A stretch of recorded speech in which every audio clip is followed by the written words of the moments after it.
수요예배 함께 하시는 발리안교회 교우 여러분, 하나님은 우리를 통해서 일하십니다. 삶의 현장에서 하나님과 함께 살아가며 하나님의 통치를 이루어가는 삶이 되시기를 축복합니다.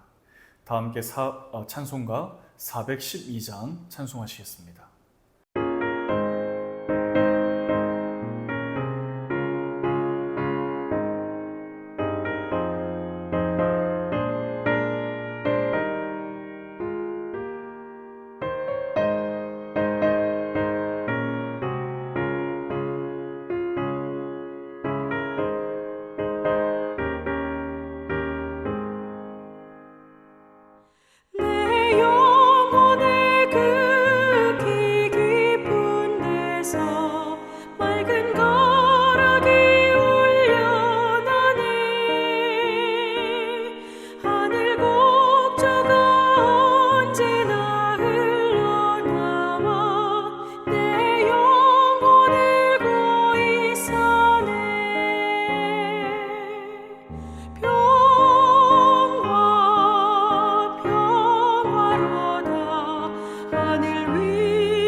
오늘 우리가 함께 읽을 성경 말씀은 열왕기상 17장 1절에서 24절까지 말씀입니다. 주제 말씀인 9절 말씀을 함께 읽겠습니다. 너는 일어나 시돈에 속한 사르밧으로 가서 거기 머물라. 내가 그곳 과부에게 명령하여 내게 음식을 주게 하였느니라. 아멘. 오늘 우리가 읽은 이 열왕기상 17장은 북이스라엘의 아합 왕 때이며 우상 숭배가 가장 극심했던 시기였습니다.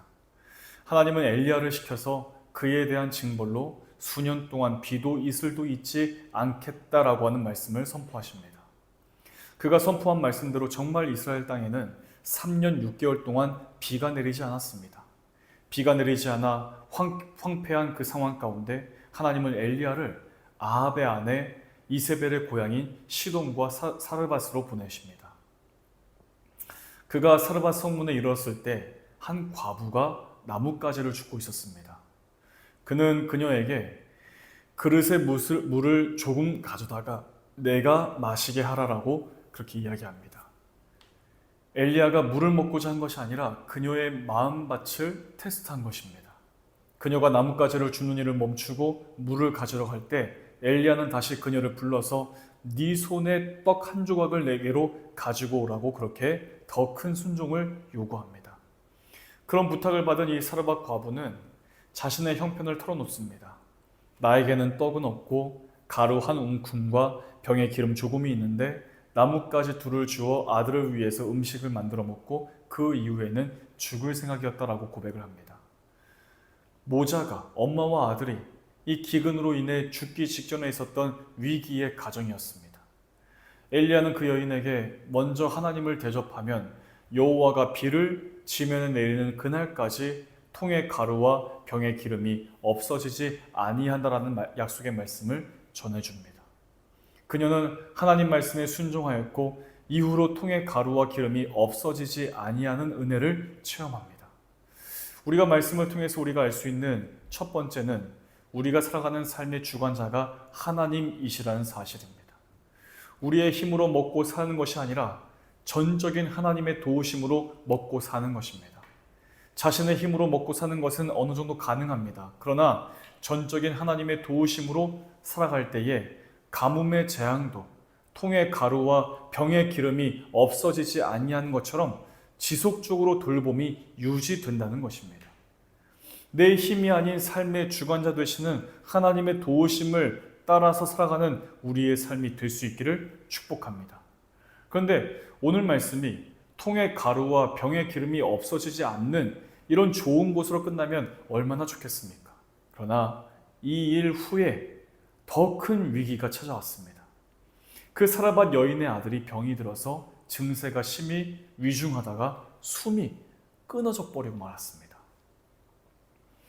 이 사르밧 여인처럼 우리의 신앙도 어려움을 이기고 조금 평안해지니까 이 일 후에 더 큰 고난이 닥칠 수 있음을 깨닫게 해주는 것입니다. 마치 아브라함이 한평생 기다렸던 그 아들 이삭을 얻은 기쁨이 넘쳤던 그 이 일 후에 그 아들을 바치라는 청천벽력 같은 하나님의 말씀과도 비슷합니다. 사르밧 여인은 이 일 후에 어떤 반응을 나타냅니까? 먼저 죄책감입니다. 18절 보게 되면 그녀는 내 죄를 생각나게 하고라고 말하면서 아들의 죽음이 자신의 죄 때문이라고 그렇게 생각합니다. 이러한 죄책은 지금 닥친 어려운 문제를 바로 보지 못하게 만드는 것입니다. 사실 그녀의 죄 때문에 아들이 죽은 것이 아닙니다. 오히려 이 일을 통해 하나님의 뜻과 섭리를 깨닫게 하시려는 하나님의 숨겨진 의도를 이 여인이 알지 못하고 있었습니다. 또 한 가지는 선지자에 대한 원망입니다. 그녀는 엘리야에게 내 아들을 죽게 하려고 내게 왔다라고 그렇게 말합니다. 여인의 아들이 죽은 것과 선지자가 무슨 상관이 있습니까? 그러나 죄된 인간은 고난이 닥쳐오면 누군가에게 책임 전가를 통해서 자신의 책임을 조금이나마 회피하려고 하는 것입니다. 이러한 누명을 쓰니 얼마나 억울할까요? 그런데 아들이 죽었다고 원망하고 분노하는 이 사르밧 여인에게 이 엘리야는 응수하지 않습니다. 오히려 그는 조용히 죽은 아들을 달라고 해서 자신의 침상에 눕힙니다. 엘리야는 긍휼한 마음으로 그 아들을 잃은 여인의 아픔을 자신의 아픔으로 여겼습니다.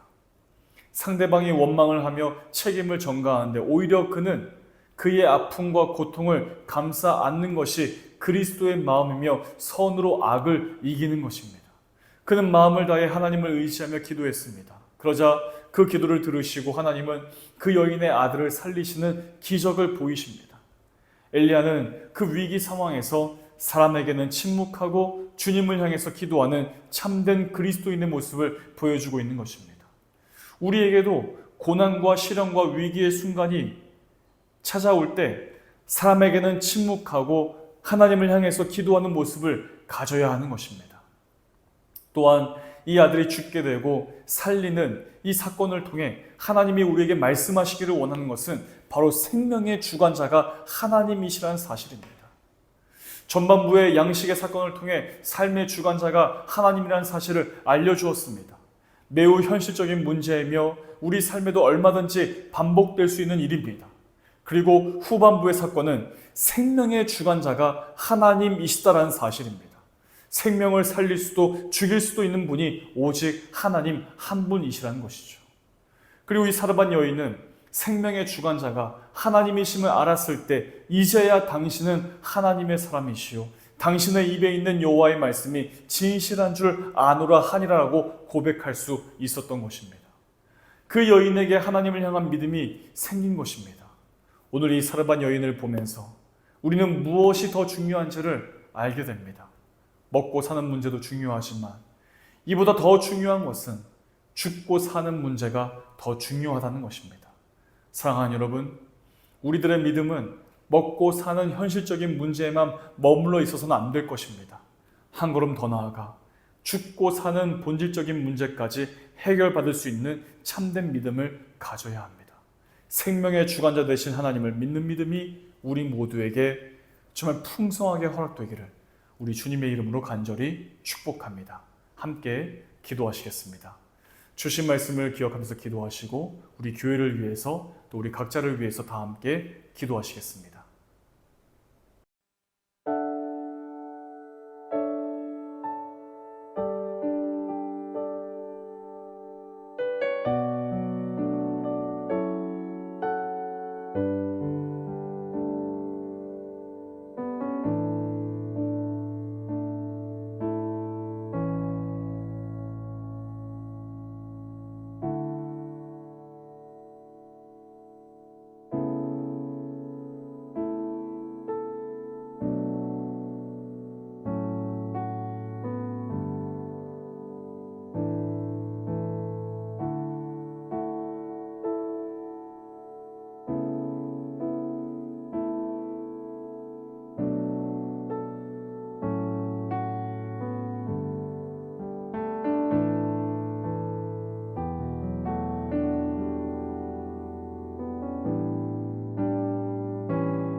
주기도문으로 수요 예배를 마치겠습니다.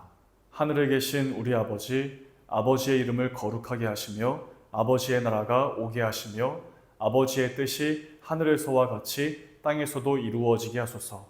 오늘 우리에게 일용할 양식을 주시고 우리가 우리에게 잘못한 사람을 용서하여 준 것 같이 우리 죄를 용서하여 주시고 우리를 시험에 빠지지 않게 하시고 악에서 구하소서. 나라와 권능과 영광이 영원히 아버지의 것입니다. 아멘.